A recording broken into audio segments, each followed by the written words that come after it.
About to start. You'll say live. Yo, Mike. I see you brought a friend. I didn't know you had friends. I just picked him up off the street corner the other day. Wow. Almost 10 days ago, guys. 10 days ago, huh? Now you pick him off the corner now? Okay. Yep, All right. Well, I got a question. I do have a question. Is it true that Mike is 4'2"?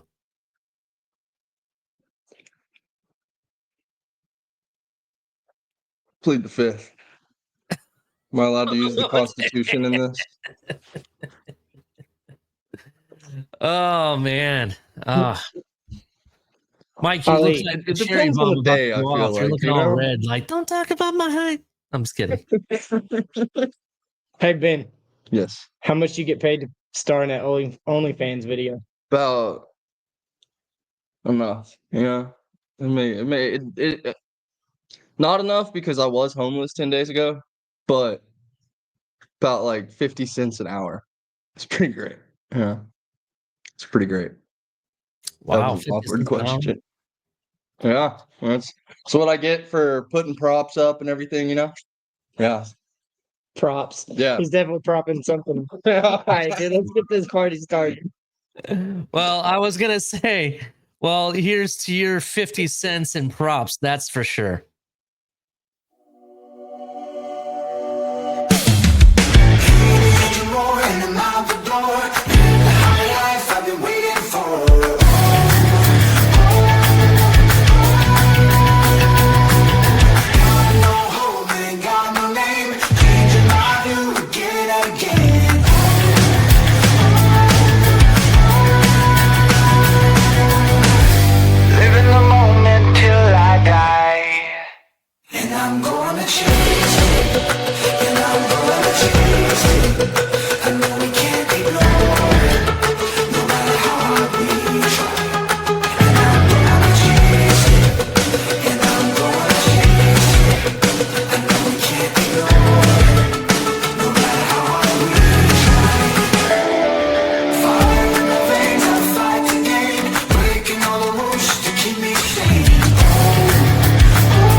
Welcome to 4thand10U, the home of college football for everyone.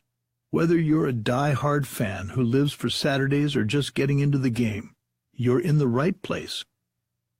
Hit that subscribe button and join the team. This is 4thand10U, where every play is a chance to make history.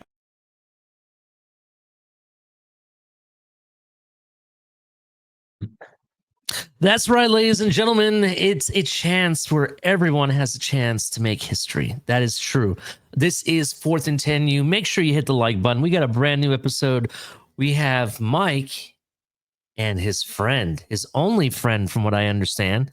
That's what the beans that were being spilled behind the curtain. We've also found out that Mike is really only 4'2". My question is, does he sit in a booster chair? That is the question. Does he need a booster chair to be in front of the mic? Not tonight. I've also heard that Mike is not only 4'2", but he's also no bigger than his mic. I'll leave with the jokes tonight. It's in the name.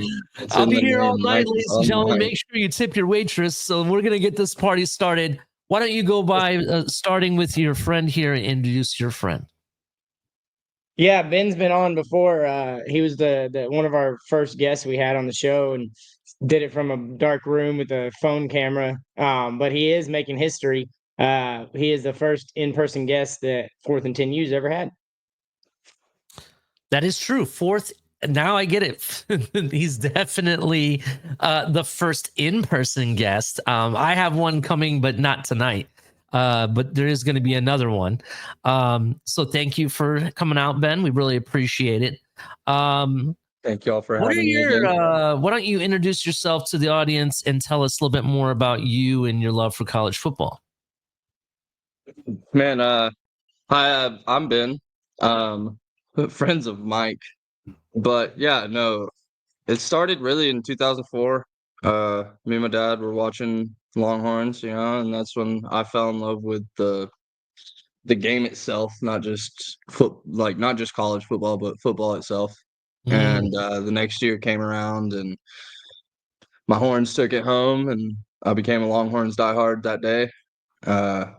Other than that, I got family members that are Suey Pig. I go for Razorbacks, so we got a little rivalry in the family with the SEC. I've just got a real love for all, not just college football, but all of college sports, from baseball to even the volleyball.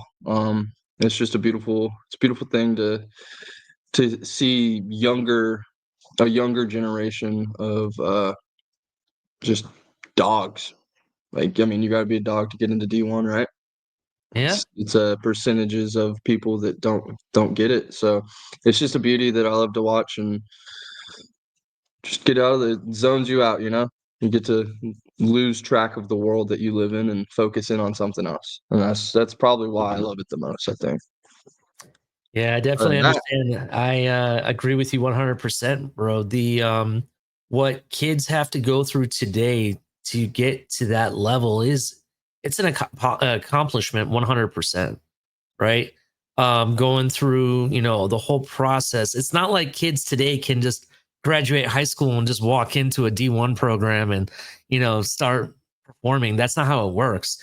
They start putting work in at a very young age. I know kids that are, we've talked about this before, Mike and I, about the early recruiting that's going on now. We're talking about kids that are in 8th and even 7th grade getting offers from big time schools, right? Yeah. So that's how early these kids are getting into it and putting in the work and putting stuff on tape and getting their lives set up for themselves. So it is astonishing, and we'd love to have you here, man. So thank you for joining the show. People at home, as we do always, make sure you hit the like button. Subscribe if you're brand new. Turn on the notification bell. Follow us on Spotify. Some people don't like watching our videos. They like listening to us more. Check us out on Spotify. Mike puts all of our episodes on Spotify, so shout out to him. And soon, once we get this live stuff going, because we do promise you guys a live episode, we're going to start putting stuff on Kick. So stay tuned for that. That's actually coming soon as well. With that being said, as we're going to start every episode, does the cleat fit? And today's this does the cleat fit? We're going to be talking about, we're in the month of June. And if you didn't know, this is Alzheimer's and Dementia Awareness Month.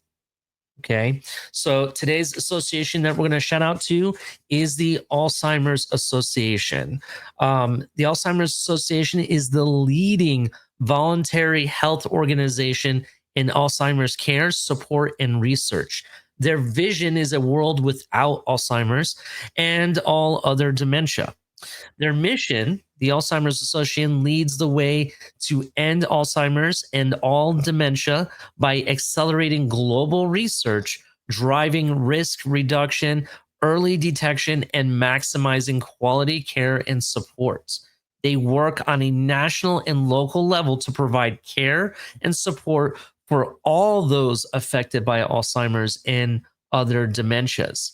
As the largest nonprofit founder of Alzheimer's research, the association is committed to advancing vital research toward methods of treatment, prevention, and ultimately a cure. The association is leading voice for Alzheimer's disease advocacy, fighting for critical Alzheimer's research and care initiatives at state and federal levels. Check out alz.org or alzheimers.org. Check them out, right? There you can learn how to get involved, about the benefits, the research that they do. If you'd like to donate, what they do both on the state, local, federal governments, all the stuff that they do to help people with Alzheimer's and people affected by Alzheimer's. And I want to talk about that for a moment, Mike. People that are affected by Alzheimer's are not just the people that have Alzheimer's or dementia, right? It also affects their loved ones, their caregivers, the people that take care of them, right? I have had family members in my life that they've had Alzheimer's or dementia, and we had to try to provide care for them. And being a caregiver myself, I can tell you it's no easy task, right? It's probably one of the biggest trials that you as a person can go through, because basically you're putting all your effort in helping someone. And I don't know if you've ever dealt with Alzheimer's or dementia, but it can be very difficult. Sometimes they may not even know who you are, or or understand what you're saying. If you've ever had to deal with that with someone, it can be very difficult. Imagine everyone here, I'm sure, has seen Bill Murray's Groundhog's Day, right? Where you're living like the same day over and over again, right? Well, that's kind of like the same effect. You're sitting here living the same day, having to explain to the person why they're not here, or why are they somewhere else, or why am I not allowed to drive? My mother-in-law was a caregiver for her stepmom and her father for several years, and I can tell you the toll it put on her. If it wasn't for some of these organizations providing benefits to the caregivers as well, I don't know how she would get through it. So definitely check out alz.org. Donate. You want to get involved. You want to know more about Alzheimer's and dementia. Definitely check them out. Any final words on that, Mike or Ben? Yeah, my Bullet Bob, those of you who know who that is, his stepmom, she has dementia pretty bad, and they just had to get her into a memory care facility. But his dad, my papa's biggest, I guess the thing that breaks his heart the most is when she doesn't know who he is, and then she freaks out because she doesn't know where she is, and causes stress on everybody that's there. But they finally got her into a memory care facility, and from what I've heard, it's working out better for the both of them. But yeah, dementia is a nasty disease. My grandmother, before she passed, she didn't know who my dad was, so it's pretty rough. Yeah, definitely. Ben, did you have anything to add to that at all? No, just I've watched people struggle with it. It's no fun. Yeah, it's not a joking matter at all. One of the very few things that isn't a joking matter, for sure.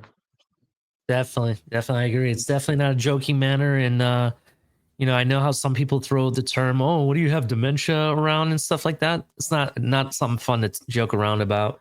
But yeah, definitely check out alz.org. This is Alzheimer's and Dementia Awareness Month, so definitely check them out.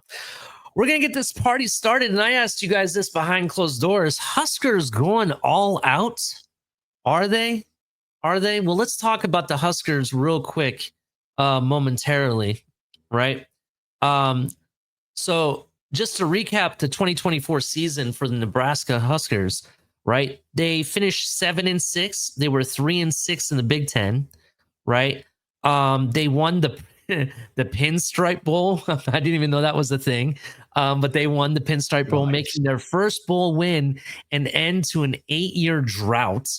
Their defense was strong, top 15 in EPA allowed per play, 15th overall, top 10 in yards run pass defense.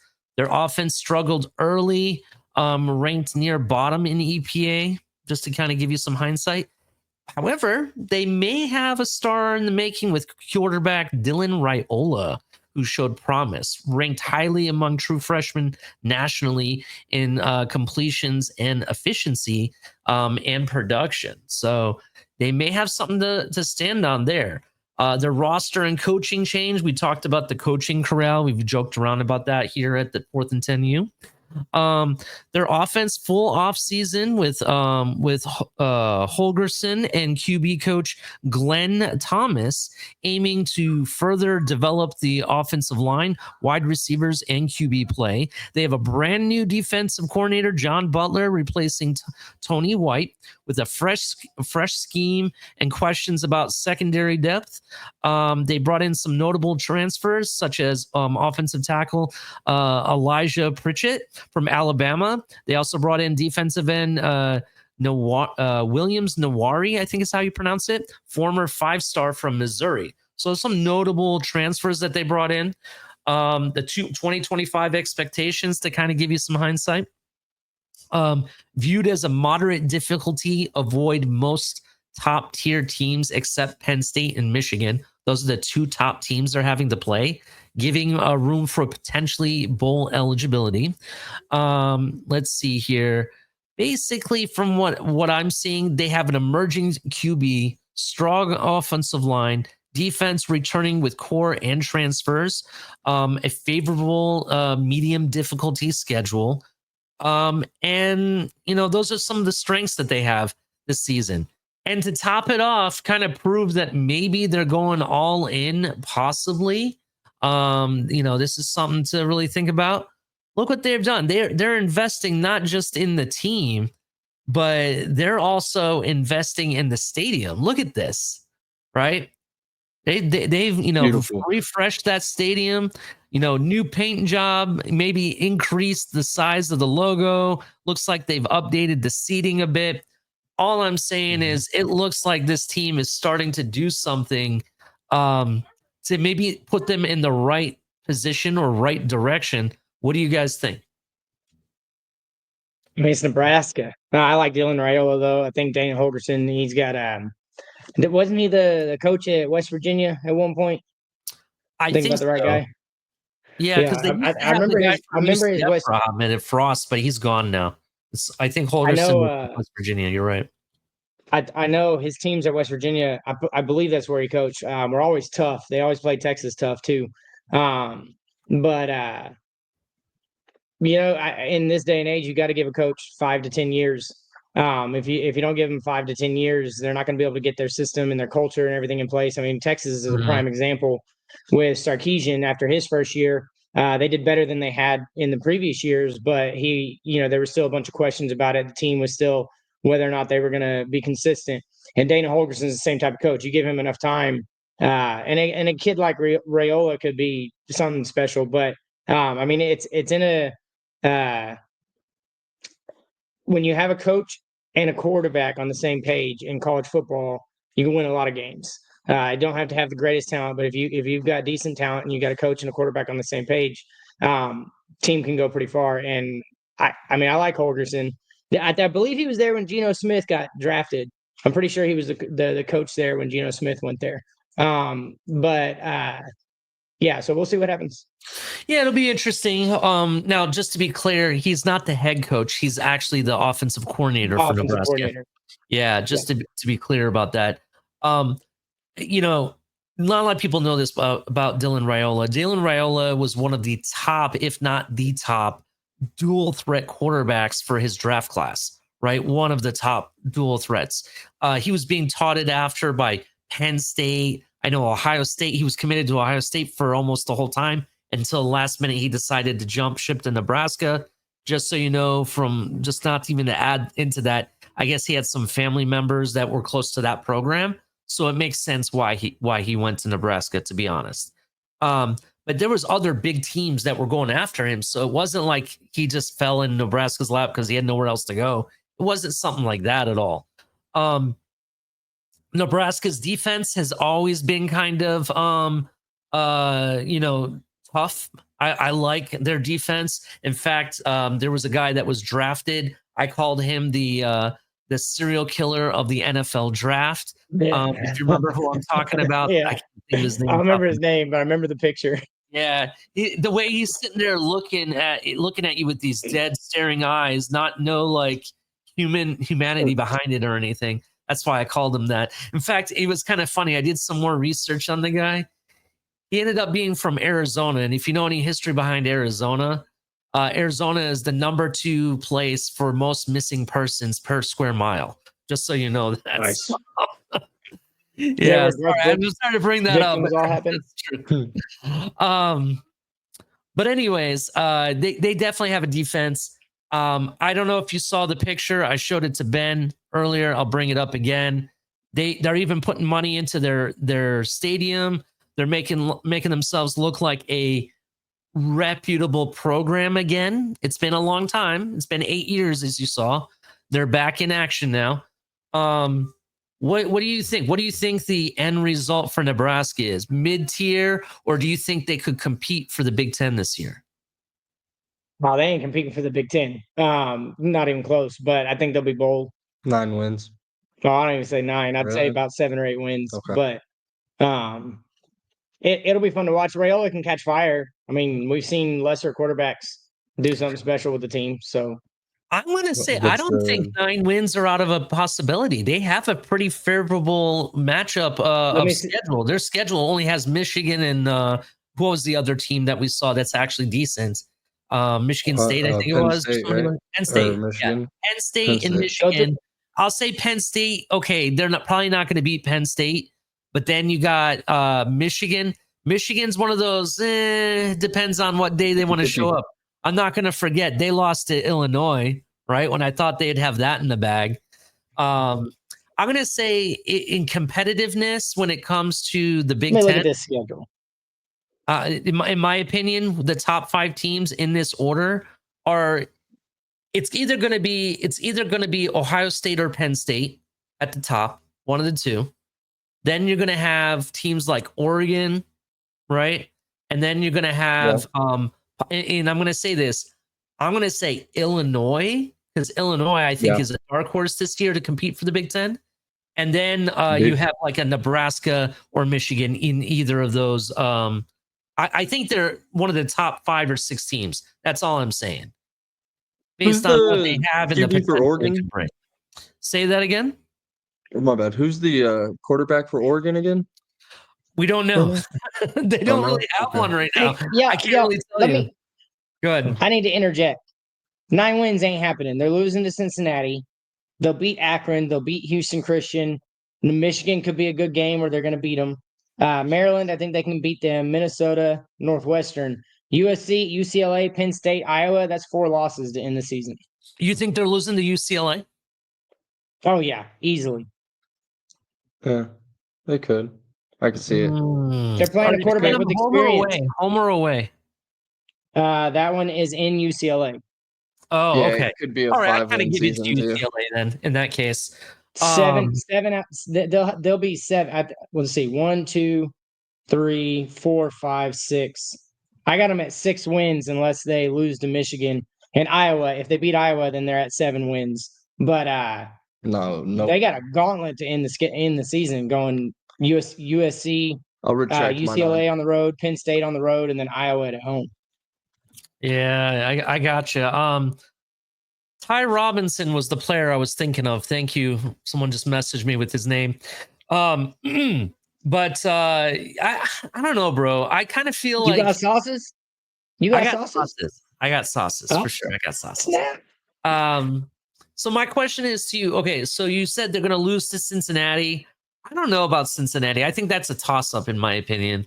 Cincinnati's defense is gnarly. Sorry, Dylan Raiola is not ready for week 1. I promise. Okay. And then what was the other? UCLA. Okay, they're losing that. They're losing USC. to Penn State. Do they play USC also? Yeah. USC. That's the gauntlet. That's the gauntlet at the end. USC, UCLA, Penn State, and then Iowa. So they're going to get beat up. I do 2 think out of 3. USC is going to win it. You're probably right. Okay, I'll go with what you're saying. But USC, let's talk about that real quick. Is it me or USC has so much pressure this year versus previous years to really perform? Right? They're new. They're new to Riley, the Big Ten, right? Yeah, I think Lincoln Riley's on the hot seat. I think he is. I would really say think the he is on coach the hot has seat. more pressure on him than the team, for sure. Mm-hmm. Definitely. Sassy. It's gonna be interesting to see where he's if he doesn't have a winning season this year. It's gonna be really interesting to see how what kind of school Lincoln Riley will end up in, if any. I mean, he did just leave OU, who had you had Kyler, you had Baker, and you had what was his name? Hurts, Super Bowl MVP. Yeah, I don't correct me if I'm wrong, but I don't know if he was the coach there, but I'm pretty sure he was when they were all going through there. And he's had Caleb Williams, and he has what's his kid's name? USC's quarterback right now? Caleb Williams. No. Oh wait. Previous year. I don't remember. This year. It's on the tip What'd you of my say? tongue. Anyways, if they don't he said it. if they don't if he can't make something of that at USC, which in my opinion is more of a alum, like Miller Moss. You've got Miller Moss, thank you.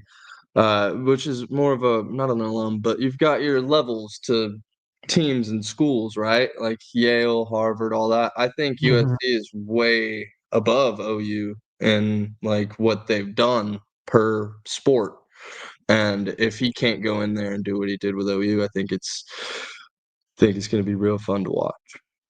Yeah, for me, I think USC, the program is on ever since they got like the said black flag. All right. You guys remember when they got in trouble for all paying the Reggie players Bush, and all that? Matt Reggie Liner, Bush, the Pete whole Carroll. thing, the whole 10 yards. Ever since they got that, they've been on this downward spiral where they're like, they'll may have one good year, but then they follow it with 5 bad years, right? And it's been this downward kind of thing.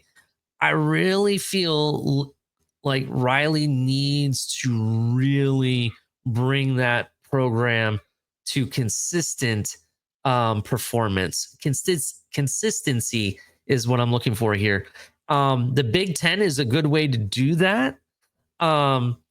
Because you're really playing really good competition, and it's a good way to attract people to your program and everything. So I just think there's a little bit more pressure this year.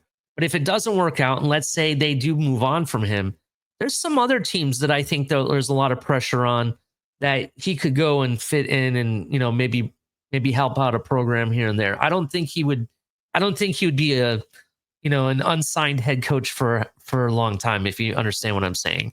I think he'll be able to find a new program very easily.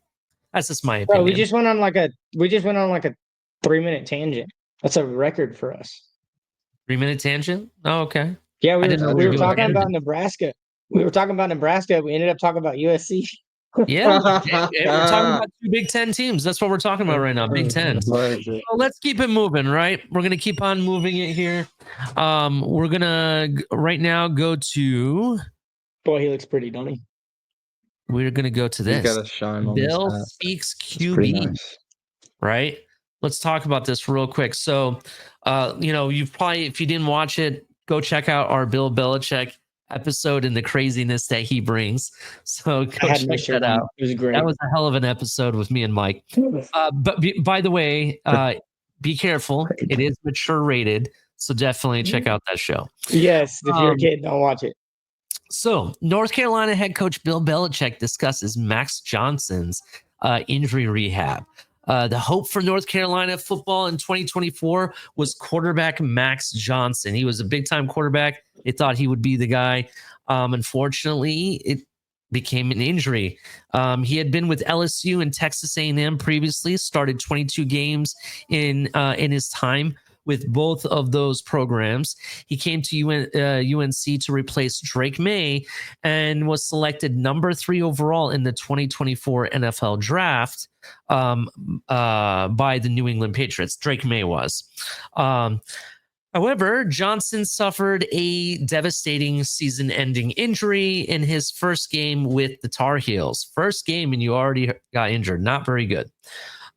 Max is doing well, Bill said. His rehab has been long, and I have a lot of admiration for him. It's a tough injury, but nobody's worked harder than he has. He certainly is able to do a lot more than he was last spring. So we'll see exactly where he is when things start, but it's a whole lot closer, and we're certainly expect to see him out there. So it's been very encouraging. Well, that sounds like good news for Bill. I was questioning that he was even going to have a team to coach by the time the season starts. You know, that's the big joke around here on 4th and 2. He made it post June 1st. I'm impressed. He did make the post June 1st cut. So we'll see. We'll see if he makes the post August 1st cut as well. But we'll see if he pulls a Nick Saban and just walks off the field. Done with it. Be like, never mind. I can't do this. I'm out. But you know what? It would be funny if he leaves and Nick Saban becomes the coach. That would be hilarious. Nah, Nick Saban needs to be commissioner. They need to boot the NCAA commissioner and hire Nick Saban immediately. I thought that was already happening. No, it needs to happen. I thought there was something going on with that. You want to fix college football? You get him in the commissioner's seat.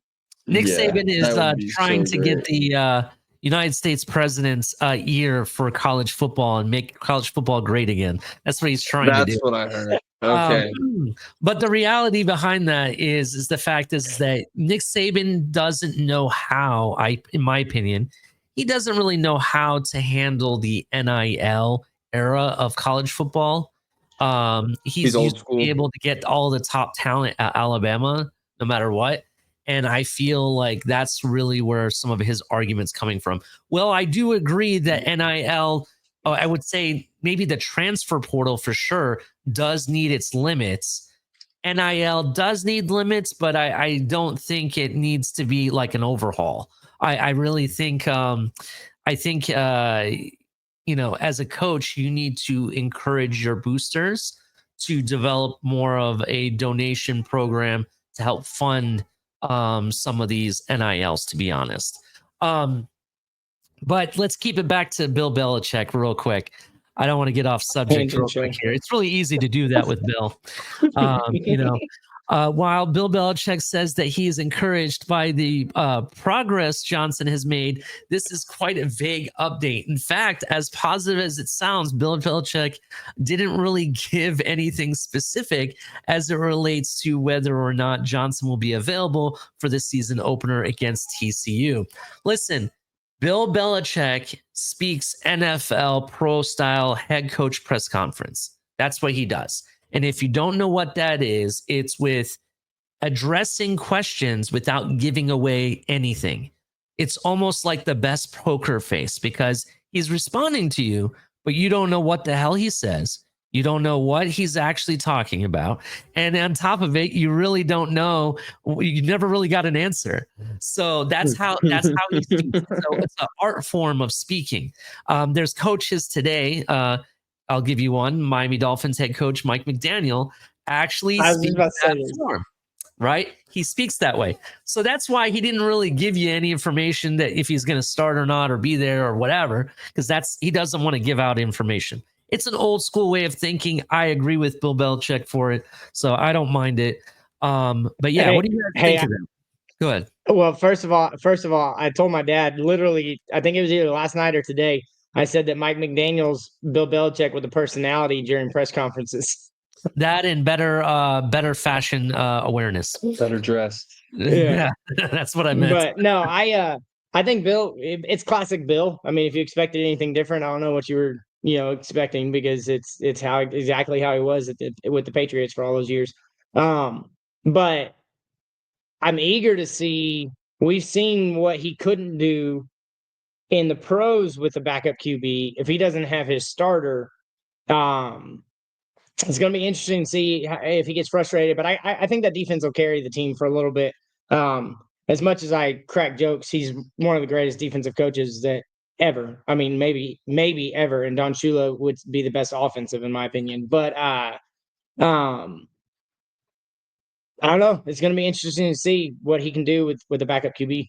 Let me ask you something in regards to Bill versus Don Shula, to give you an example. Don Shula is the winningest coach in pro football. He's the best coach of all time.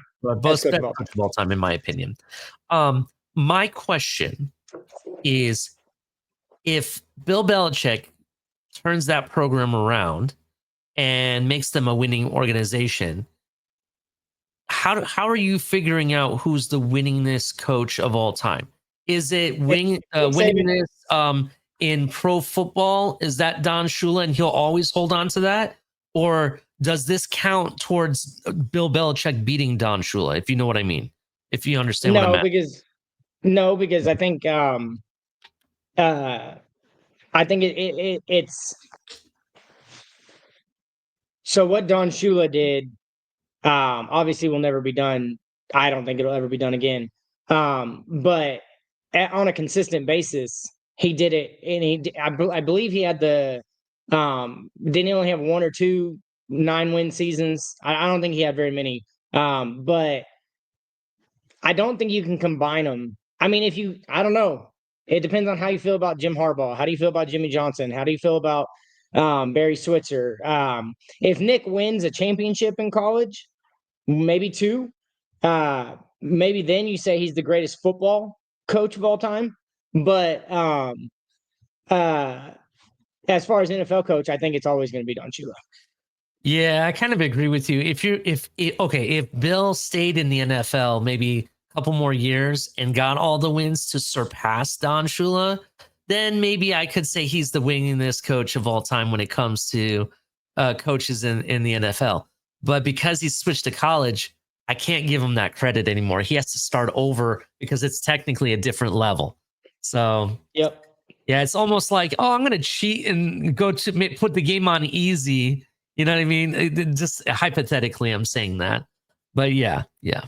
Ben just went to do his OnlyFans episode. He'll be back in a minute. Oh, okay. All right. Well, I'm afraid to find out what type of content he puts on OnlyFans. I'm sorry. He can hear you, but he can't say anything. In fact, he's a Texas fan, right? Hey, you hush. No. He's a Texas fan, though, right? Yeah. I'm sure if he went a good title for one of his shows would be the Longhorn.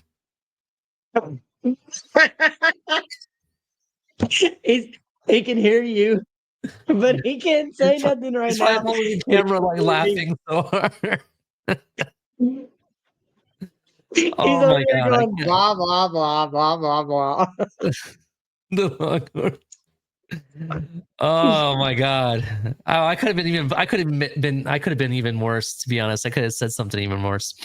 All right, let's keep it moving though. Hey, we need to call it the Shorthorn though.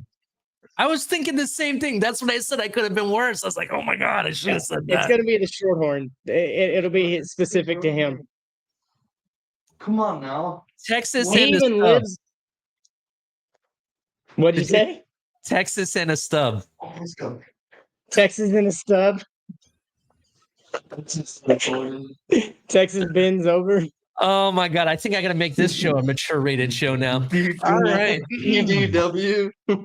It's my initials, so we could figure something. Oh. I want to know. Who's who? Never mind. I was gonna say something really bad. I can't say that. All right. Let's keep it moving. What about the Longhorns? Oh no, it's all good. It is all good. In We're going Ben's case, it's the short about one. college football though. So in other news, Deion Sanders provided a major update on his reported health update. He says, "Wow, I'm truly blessed for the abundance of well wishes, for all of the thoughts and all of the prayers. Thank you.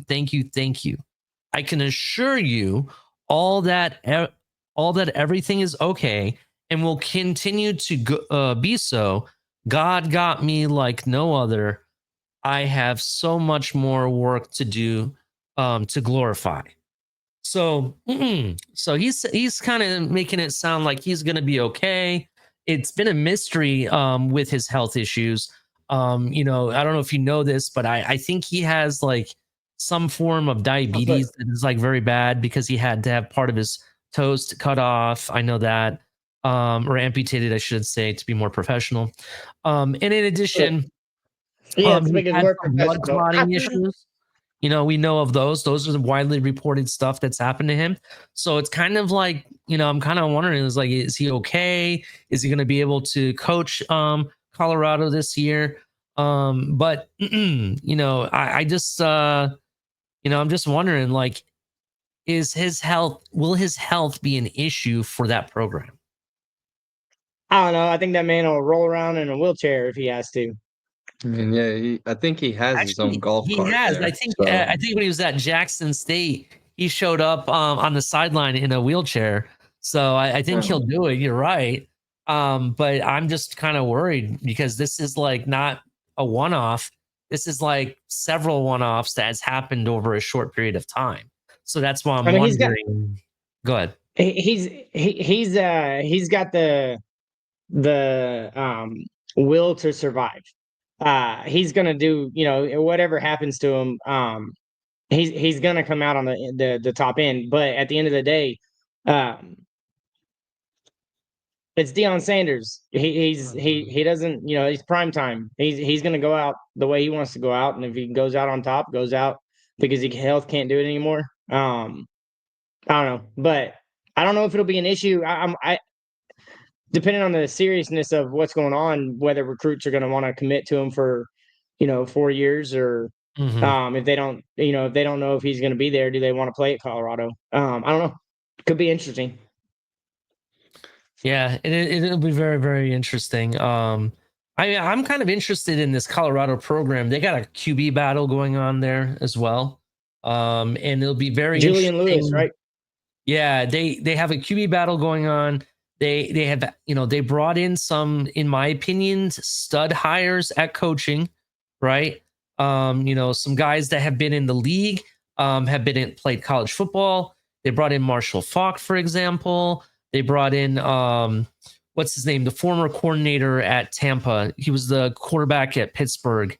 He's very famous. You know what's funny is last time we talked about this, you couldn't remember his name, so I think he's going to have some hate mail for you. But it's Byron Leftwich. Brian Leftwich. Yes, that's correct. Byron. I said You Brian. said Brian, just like you did the first. We got to go back and rewind. This is like a deja vu from the last episode.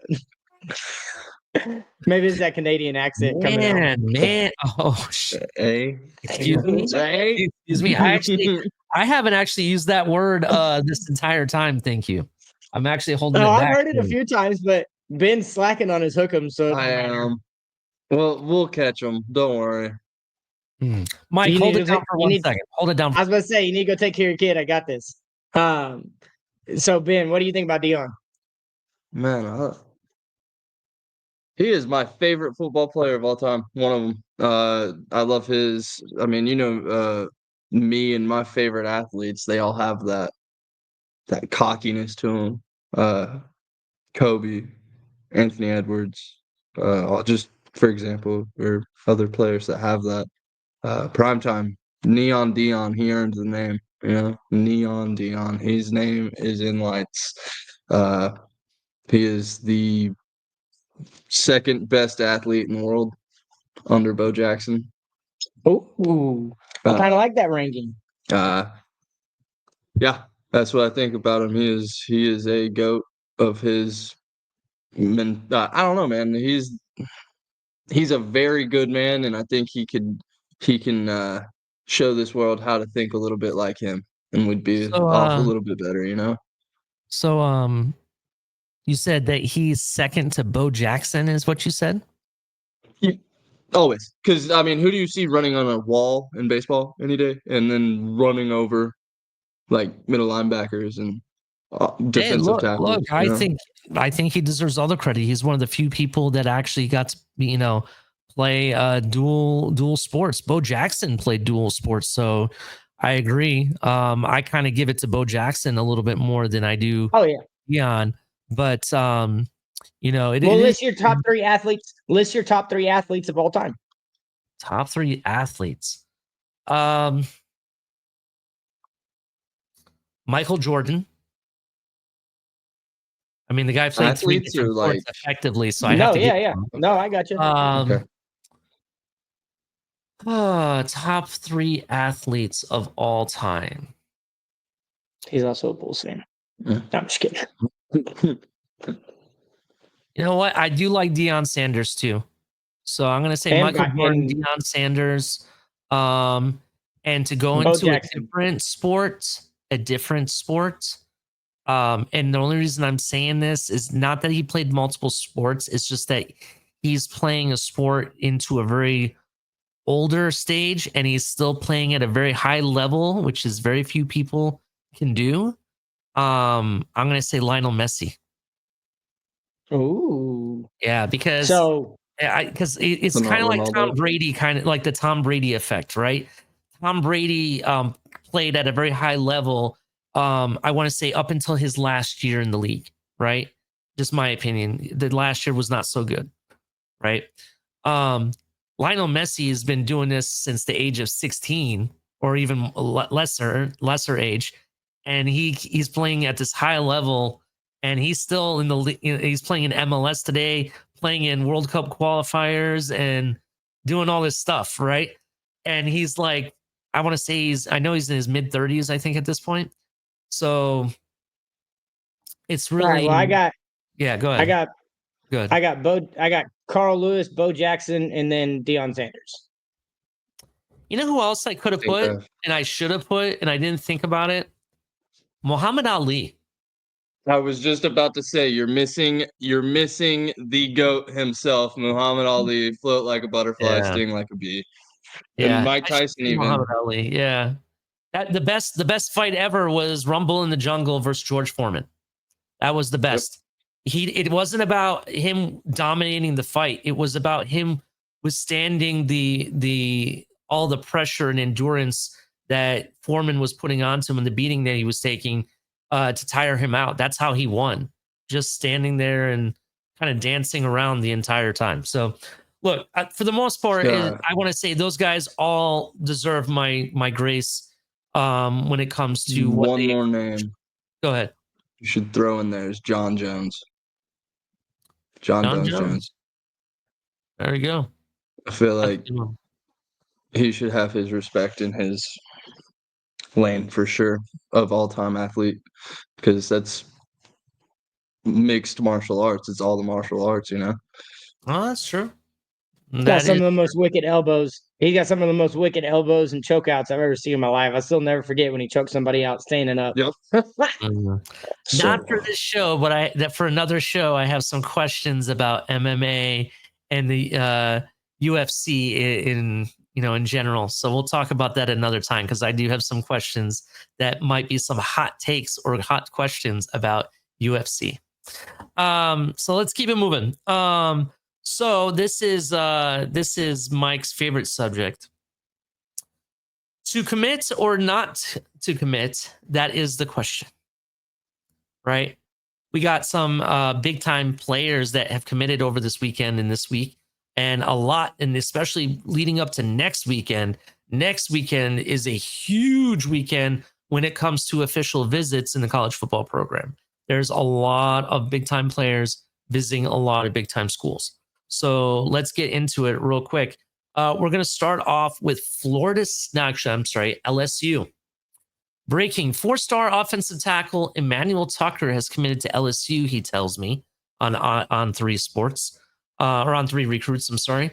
The 6'6", 295-pound offensive tackle from New Albany chose the Tigers over Ole Miss. Always keep God first, anything you do. That's a big time recruit. You know what I mean? I'm going to say that, Ole Miss versus LSU. I'm sure they both programs really tried to go after this kid. What do you think? Bringing another offensive tackle, you think it's going to help that program? I mean, 6'6", 295. It means he's athletic. Probably quick on his feet. May not be the strongest right now, but he can grow into that. Anytime you can get a stud offensive lineman, I think it's a win. And with Nussmeier as quarterback, if this kid can either develop into a swing tackle or whatever, but getting him over Ole Miss, I think that's a big time win for LSU, because Ole Miss, they've been on the up under what's the coach's name, Lane Kiffin, and so I think that's a good get for LSU. I like the size, 6'6", 295. He's I was long. going to ask you that. What do you think about his size? Because, like, I know interior offensive linemen, they average around over 300 pounds, like a 330, 325 is really what you see a guard at. But for a offensive tackle, is 295 the right size? Like, how do you feel about that? I think he's a little on the lighter side, but he's 18, so he's going to grow into it. But I think you need to be about 315, 320. You got to be quick. You got to be able to move. It's very rare that you see guys like the dude over in San Francisco. Can't remember his name right now. The big dude that when they pull him on running plays, I'd be like, get out of my way. But anyways, I think you need more speed at offensive tackle. You need more girth in the middle. And so I think 295, I think he's small, but I think he'll end up about 310, 315, which at 6'6", he's got the length. That should be enough strength to hold up against bull rushes. But the number one thing that defensive ends do nowadays is that spin move to try and get to the outside. So being quick with long arms, it gives you Kelvin Banks is the same way. He's quick on his feet. Didn't get beat very much because his first step was quicker than everybody else. And so it's going to be, like I said, it's good to get for LSU. Definitely. And also, Ben, did you take note? He said that it's important to have speed on the outside and girth in the middle, just so you know, for your OnlyFans show. So that being said, Hi, Barry. Hi. What's up, Pops? Oh man, let's keep it moving. So in addition, let's keep it moving. This guy, breaking 4-star Mason James has committed to Washington. The 5'11", 175-pound wide receiver from Norman, Oklahoma, I believe that is, chose the Huskies over Oklahoma, Missouri, and Texas, and Notre Dame. I mean, I just think this is another short receiver that they picked up, right? Doesn't really have the biggest size. I don't really see him as an outside guy. In addition, does Oregon really have the QB that's going to be able to get the ball to these guys? Right? Washington, I don't think so. I don't think they do. I think they're in this transition period where they don't really have the guy under center yet, and it might be a year or two before they do. You know what I mean? So it's like, I get why people are going there, but but Washington, Washington's turned out some wide receivers, so it could be a intriguing spot for his play style, for the way he fits in the offense and everything. And you can have a subpar quarterback, but if you got the stuff, you can shine because of the targets, make yourself available. Yeah. But I agree. I mean, I don't think Washington's pretty far away. Yeah, I still think they need the QB. I think they're in this rebuild phase. I think it's going to be like a 2-year turnover before they start competing fully again. Personally, that's just where I think where they are at this point. So interesting pickup there. Here now we're going to get to Florida State, right? Florida State breaking 4-star wide receiver Brandon Bennett. Right, Brandon Bennett signs with not signs, but he has committed to Florida State. Mike Norvell is looking to see his Florida State Seminoles bounce back in a big way after severely disappointing 2024. Severely disappointing 2024? I think that's kind of an understatement. They've been disappointing for several years now, if memory serves me right. Just going to point that out. That makes this upcoming season extremely important for Norvell.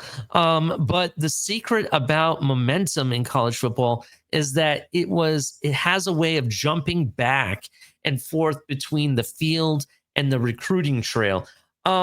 Listen, Florida State has always been able to bring talent to their team.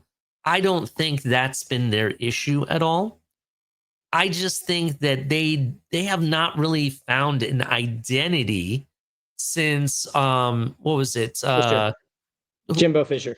Yeah, Jimbo Fisher has left, right?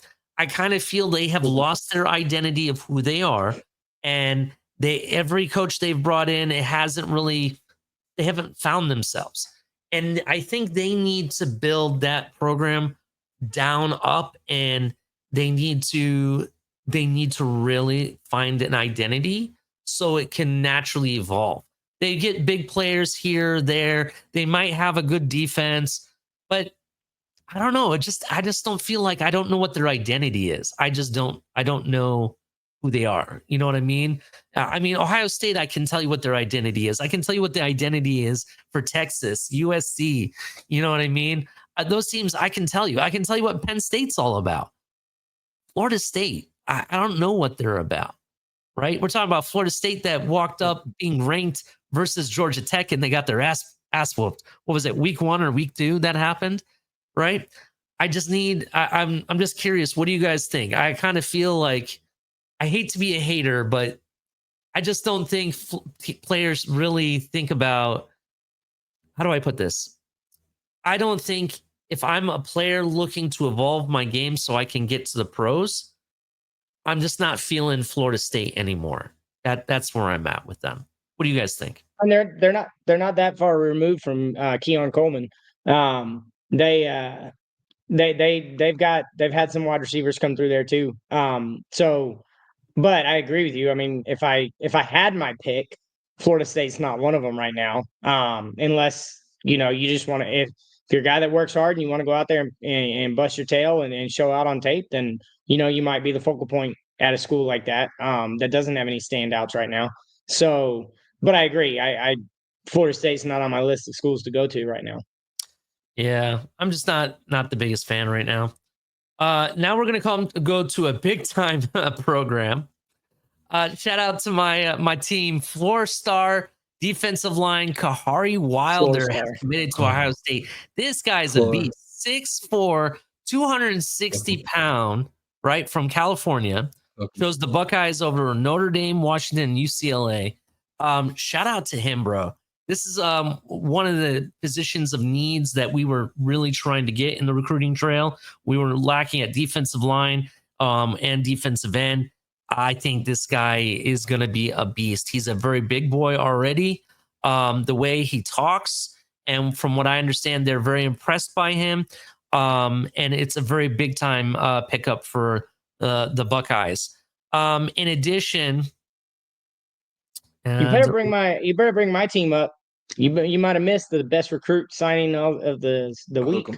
Well, go ahead. We'll talk about yours before we bring up another great signing by this great team. No, you go ahead. We got the number 2 punter in all of college football. Oh, recruiting, punting, special teams.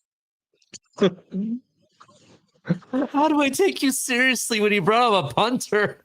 Hey, we got the number 2 guy, bro. You bring up guys from Ohio State all the time. You just make my school. Okay, all right. Well, I'm sorry. This week happens to be filled with a lot of Buckeye news, so I apologize. Right? Next week it'll probably be Georgia we're talking about. He swears he's not an OSU podcast.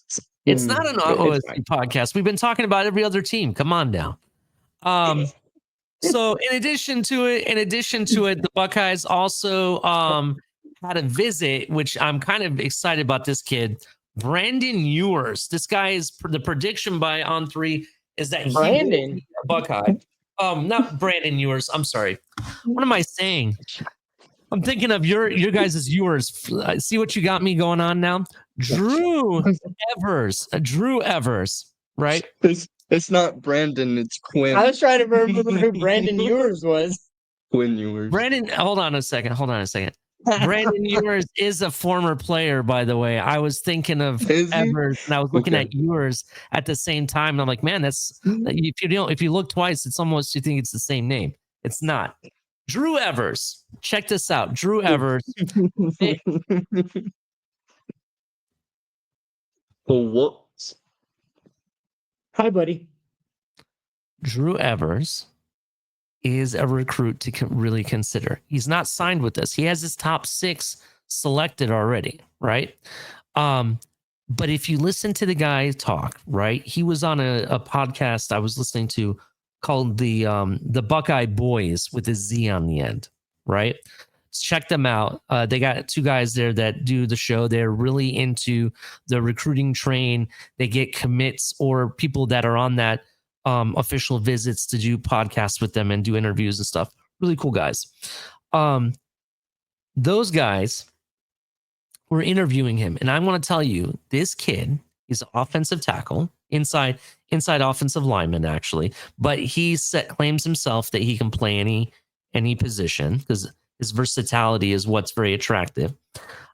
Is probably one of the most well-spoken and recruits I've ever listened to. This kid actually sounds like he has all of his ducks in a row, head on his shoulders, no problem. You know, he knows exactly what he wants. He's all business, no game, right? So in my opinion, whoever gets this kid, let it be Texas, Georgia, Ohio State, or whoever one of his top 6 teams, is going to have a winner. This kid, he was telling a story about how he likes to play chess. And he was at some coach's office and told the coach, who had a chessboard sitting there, I bet you I can beat you in under 6 moves. And or under 10 moves or something to that effect. And the guy's like, no, you can't. So he plays him and he beats him in like 5 or 6 moves that easily, right?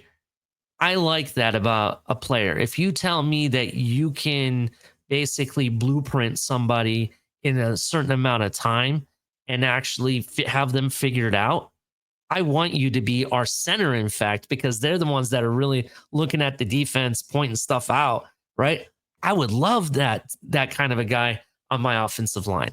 So whoever gets him, doesn't matter if it's us, doesn't matter if it's you guys or whatever, they're going to have a winner. Shout out to Drew Evers. I'm very excited. I'm excited for him. And from what I understand and what I learned about him, he has his family has a lot of athletes in it that played college sports and were very productive in college and everything as college athletes. So shout out to him. But I really wanted to bring this up. Actually, you want to talk about your punter, the number 2 punter overall? You don't want to? I mean, our special teams coordinator, our special teams coordinator's on fire. What can I say? It's everywhere. Arizona, top to bottom. So it's not the second coming of Matt Ariza without all the lawsuit stuff? No, I don't think he's going to have like 10 friends to go after a 17-year-old. No. People don't know who Matt Ariza is. Matt Ariza, we used to call him the God punter. That guy could punt from one end zone to the next. 75. He averaged 75 yards one season. Dude, that was crazy. Wild. Yeah, it's wild. Very wild. So, and the whole story about what happened to him, and then come to find out he wasn't even there, and how the whole lawsuit just like got dismissed after he lost everything. I feel bad for the kid, but I'm glad another team finally picked him up though. Where is why you got to feel bad for him? He's the best punter in college or in the NFL right now once he gets his rhythm going, and he's with Kansas City. I mean, that should be like, that's pretty awesome. I remember Buffalo drafted. Imagine having to go through all that and all the defamation and people saying stuff about you and all that stuff. That's I get it, but there's no better way to shut him up than go have a hell of a career with a team that's perennially a good one. We'll see if they remain a perennial good one, man. No offense, but that team got their butt kicked by the Philadelphia Eagles really bad. They got their teeth kicked in, and I don't know if they're going to be able to dig themselves out that quickly. So we'll see. We'll see. I got them going to the AFC Championship. I'm kind of 50-50 on that. They could very well be, but there's another team I'm kind of thinking of as well. But let's keep it moving. Because I want to talk about this real quick. The NFL Rookie Watch, right? I'm getting tired of this. They put this out. Go ahead. Yeah. You're getting tired of what? These are the this one's actually smarter. I looked up there and saw that it has 2027 as well. Because I was This is what I want to talk about though. the names, I'm talking about the names that are just listed yeah. right here. It's not even the full list. The names of QBs in college football today and what is going to be going into the pros. Look at these names. There's some great talent here. You're talking about Arch Manning, Drew Aller, right? Garrett Nussmeier, which I believe is with LSU. You got I guys like love him. DJ Lagway. We talked Yep. about Dylan Raiola. The era of the QBs are coming again. You remember, like, I want to say it was like the early 90s. You had Steve Young, right? We had Troy Aikman, we had Warren Moon, we had Dan Marino, you had Jim Kelly, John Elway. you know, and all these guys, right? There was a whole, and like there was like 20 of them, and they were like this fraternity of big time QBs. Each one of them had their own like character and everything. I kind of feel like that's coming back again. You know what I mean? I kind of feel like we're getting that style of a fraternity of QBs again. And that's why I wanted to show up that list. What do you guys think of that? Well, I mean, I don't disagree. That list right there, that was 7 QBs that, I mean, by all means, each one of them could be either a really good backup or a starter in the NFL. I love Nussmeier at LSU. I think he's got the moxie. I think he's got the arm talent and everything. But yeah, it's cool. It's cool to see so many QBs that people are going to know. Not just because we're a college football podcast, but those are going to be household names across country. Maybe Lenore Sellers might be the hardest one for people to actually know in house because of where he plays. But is he the one that plays, I mean, where does he play again? Remind me again. South Carolina. That's South right. Carolina. South Carolina. If you guys didn't know, they had a hell of a defense, and I couldn't believe how many players got drafted out of that defense. It seemed like every other player in the draft was from South Carolina. I was like, holy wow. So, but as far as that list, though, I'm actually I do want to tangent soapbox really quick. All these people that keep putting Arch Manning into the 20. That's why I like that tweet because it gave 2027 too. But that all these people putting Arch Manning in 2026 draft. I mean, they got to stop. Like the kid that, like, he comes from a family that stays 4 years. The kid's not going anywhere until 2028 or 2027, I should say. But yeah, I actually appreciate that tweet a little bit more because it didn't just lock it down to 2026. But I actually think if it's not this year, it's next year that Arch Manning and DJ Lagway are 1 and 2 for the Heisman. Yeah, I can kind of see that. I'm going to tell you right now, I think he stays 4 years too. I was with you on that. Yeah. I'm not going to dispute that. But it'll be very interesting. I just think that the whole fraternity of quarterbacks, like the next generation of quarterbacks coming in, they have the most unique, crazy, cool names, and you just know they're going to be good, right? Just by their football names, if you want to call it that. This kind of reminded me of when Tebow, Bradford, and Colt McCoy were all playing, and that was the small fraternity of the QBs. But it's just it's slowly growing. Matt Leinart, yeah, it's slowly growing. David Carr, more names, yeah, David Carr, Derek Carr. I want to say, like, what sucks about that era though, those guys had like short careers in comparison. None of them. None of them were studs. None. Hey, Bradford broke the record for quarterback. That more than half of them. I'm sorry, Mike. I apologize, but for more than half of them, I think that they're going to have like a normal size career, like lengthwise. That's just my opinion. But it's very interesting. So shout out to those guys. I want to finish this off by talking about the NCAA, right? So let me change the banner here. It is NCAA versus everyone. And more recently, the NCAA, just so you know, an appeal of the NCAA's landmark antitrust settlement won't stop college teams from paying current athletes starting July 1st, but it will pause the NCAA's plan to begin paying former athletes. Several college athletes filed an appeal Wednesday claiming that the deal violates the Title, I want to say it's the Title 11 law, I believe. Now, the roughly $2.8 billion in negotiated back damages will sit while the appeal works through the system. Attorney John Clune told ESPN he filed the claim in the Ninth Circuit Court of Appeals on behalf of several clients who also raised objections to how the back payments would be shared among athletes earlier this year. The overwhelming majority of the 2.8 billion pot of damages, up to 90%, is expected to go to football and men's basketball players, according to terms of the settlement.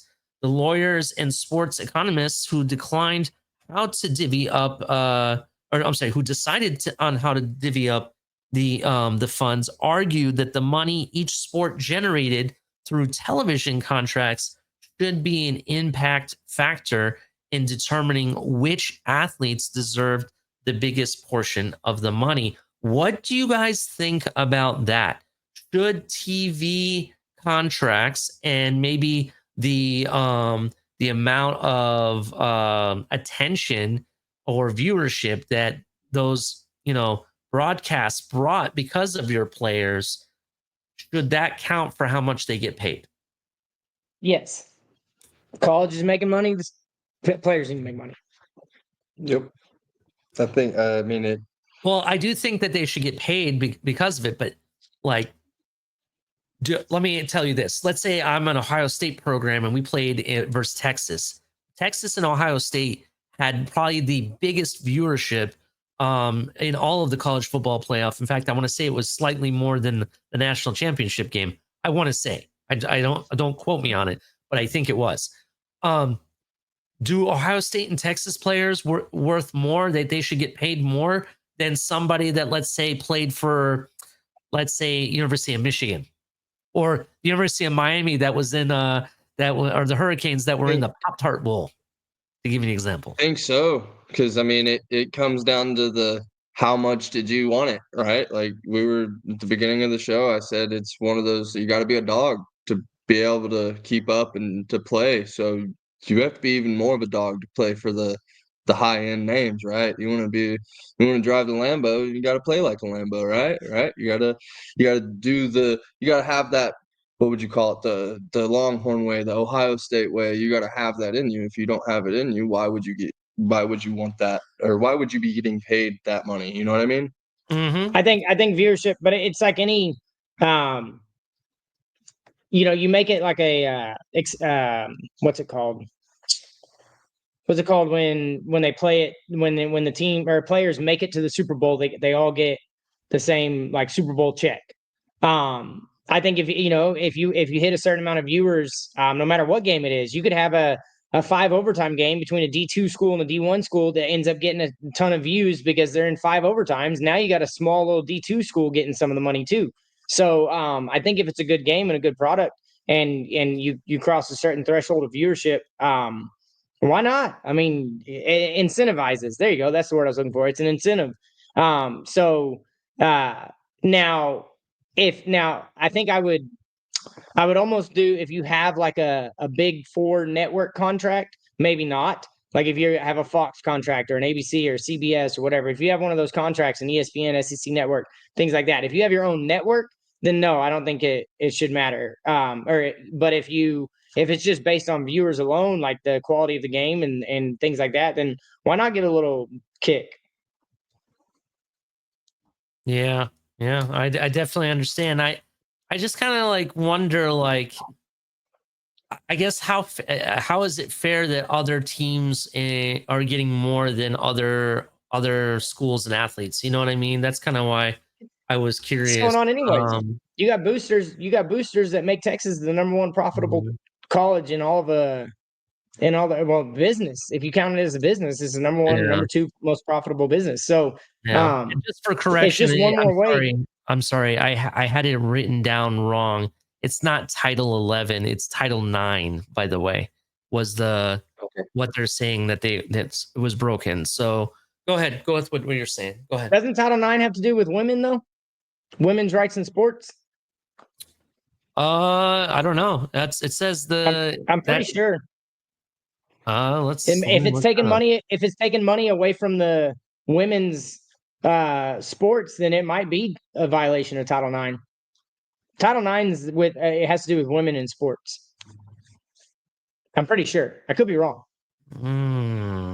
It basically says that Title IX is a U.S. civil rights law that prohibits sex-based discrimination in education programs and activities received federal financial assistance. Yeah, that's what it's doing. It's violate. It's because it sounds like they'll be taking money away from the women's. They're not going to be paying the women's as much as they pay the football and the baseball or But they're basketball not program. talking. This is talking specifically Like- about men's basketball and football. I don't know. I'll have to look further into it. Maybe we have to do a whole show on this because now it's like really. Yeah, Title IX is a big deal about equality in sports. And I mean, if they're not going to do the same policy for women's sports, then that's why it violates Title IX. So essentially, what the Title IX does, the main scope is all of the educational institutions, so all of the colleges and universities and everything. So that's why it falls under that.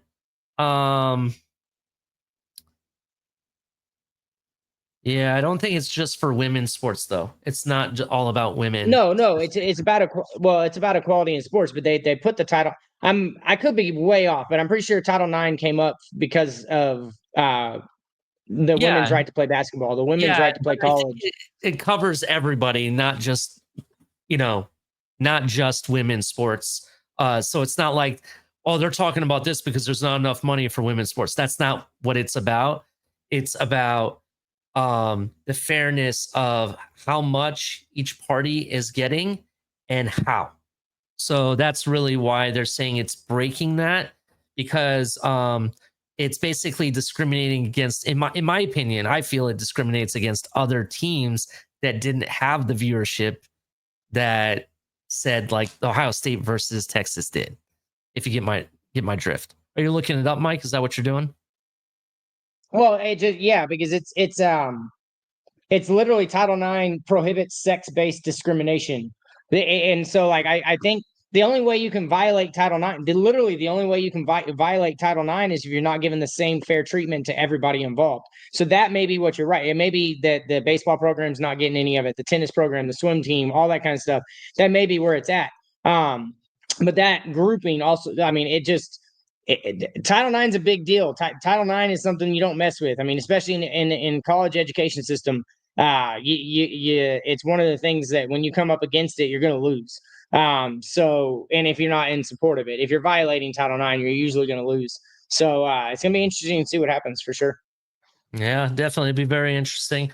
I'm curious, like, that I just was curious about it because that's a lot. There's a lot of money. $2.8 billion ain't small money. That's a lot of money. Players are going to get played, former players that, who knows where they're at now. They need that money. People need that money one way or the other. So that's why I'm kind of interested and want to make sure people are getting paid. But yeah, so that brings us to our last subject here. And hold on for me 1 second. Where are we? No. Having fun? Good. I'm glad you came. I appreciate you being here at the show. Thank you. Thank you for having me again. Believe it or not, I'm not going to kick him out after this show. He'll be here next week too. Oh, I believe it. The bottom line. So the bottom line for me is that Mike is going to be facing this in August, late August. He's going to be facing this right in his face when the Buckeyes are going to be taming the Longhorns, and with all the cattle ranchers and farmers in Ohio are going to be sitting there and show you what you do with cattle. That's exactly. Yeah, but then the Cowboys, but then the Cowboys from Texas Hey. are going to show them what's really up. Have you seen Yellowstone? You don't mess with the Cowboys. Yeah. First of all, I agree. You don't mess with Cowboys 100%. I agree with that. Number two, then you should have called yourselves the Cowboys. No, you're the Longhorns. So you're a bunch of cow ladies walking around. Longhorns? Hey, I can't wait to go back and like make a clip of all these episodes where you talk crap. When Texas beats Ohio State, I'm just going to play them as a highlight reel, just over and over and over again. It's going to be great. So quick question. You're gonna have to shave your head if they lose. Oh, show bet. You can't say no to that. First of all, I can't say no. That's my show. First of all, number two, Hey, it's our show, jerk. I'll Ali and Mike, consider not Ali. I will consider that because this is not the first time that I bet my hair and I lost, and I actually bicked my hair all the way to the skin the last time this happened. So I don't know if I'm willing to do that straight twice. up buzz cut. Straight up buzz cut. You don't go to your ball. Hey, okay, I'll shave mine if Texas loses. Oh, That First means of you all, have I to don't take. want you to shave I'll your hair buzz cut because you're mine. already losing hair, so we don't need you to lose more. Hey, take your hat off. See, that would be really cool to see gone. That's a good looking set of lettuce right there, sir. Thank you. I have hair. We'll talk Hey, look, about he's it. got We'll the talk bush about it. front. But here's the bottom line. I want to talk about this one last thing real quick. Over the past couple days, I want to say it was the 6th and 7th. It was last week of June. We had the hearings, the NCAA hearings about the Michigan scandal, right? So what do you guys think? Like, I don't know if you guys like read up or heard anything about it.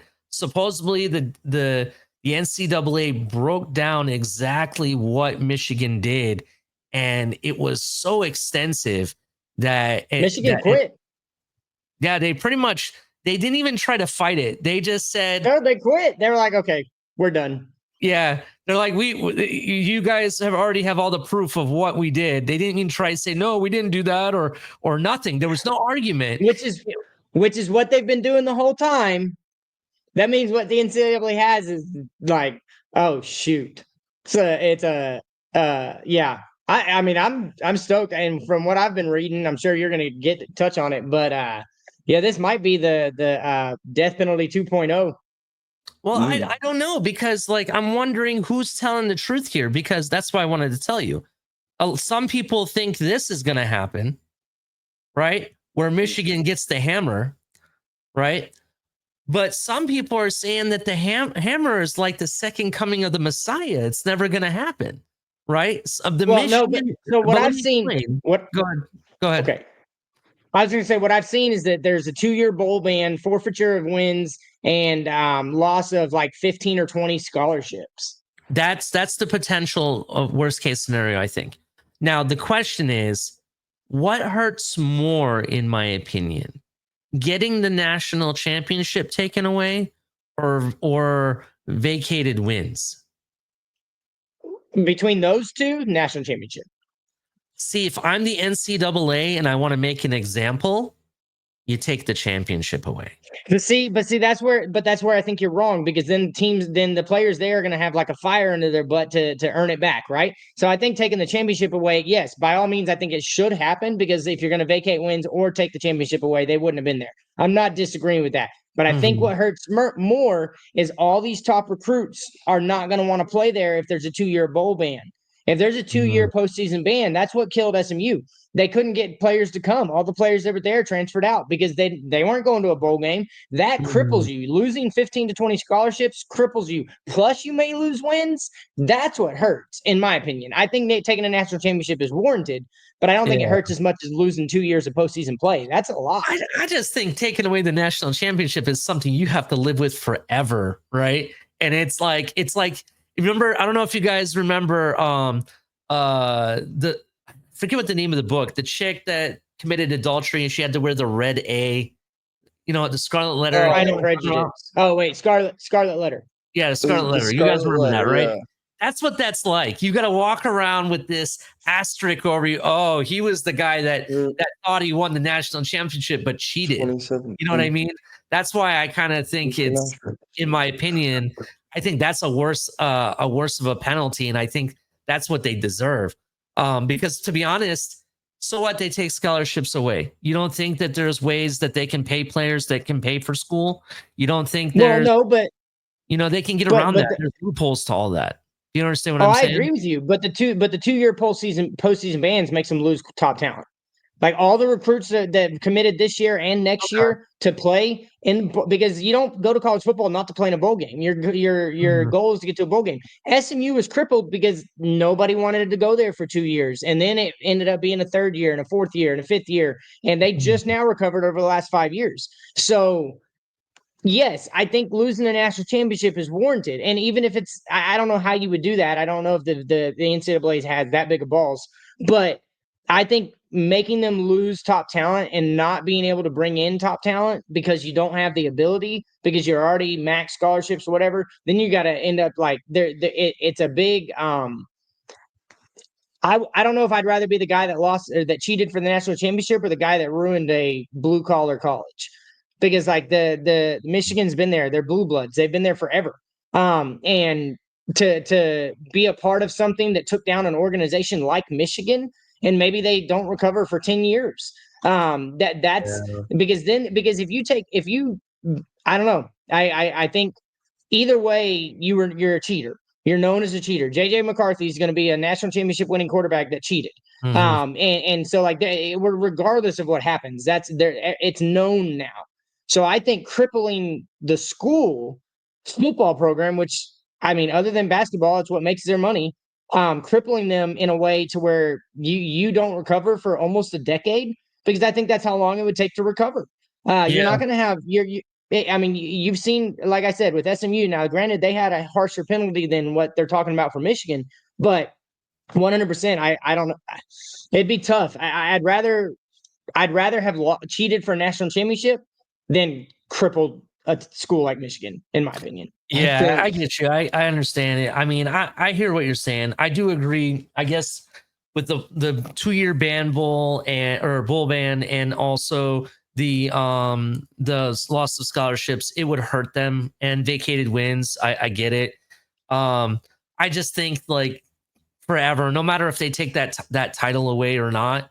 Yeah, they're always going to have start letter. They're going to have the asterisk. Yeah. I guess you're right. 100%. That's why I wouldn't mind being the guy that cheated for national championship. I still have it. Even though there's an asterisk, I'm still a national champion. Like you take that away, cool. But I'd rather be the person that I would rather be. They are known to be cheaters now. So like I said, like you losing the national championship, does that really, is it something that's going to affect the school? Like as far as going forward and having recruits? I don't know. I don't think it will. Because everybody knows they cheated. Crazier, this hearing, the head coach of the team that's required to be there didn't show up, didn't come to the hearing, right? That's John Harbaugh did not come to the meeting at all. And you know who did show up? Tyler Scallions, the guy. Scallions, really? the guy who was behind most of this. He showed up. Wow. Stayed away. But supposedly, from my understanding, what the other content creators are saying that are more closely tied to this whole situation, they're stating that he's one of those types that he's willing to do any interview, talk to anybody. I guess he's just trying 15 seconds of fame. Yeah, that's basically what it is. So that being said, it's just like, dude, the guy who did the dirty deed, most of it was there.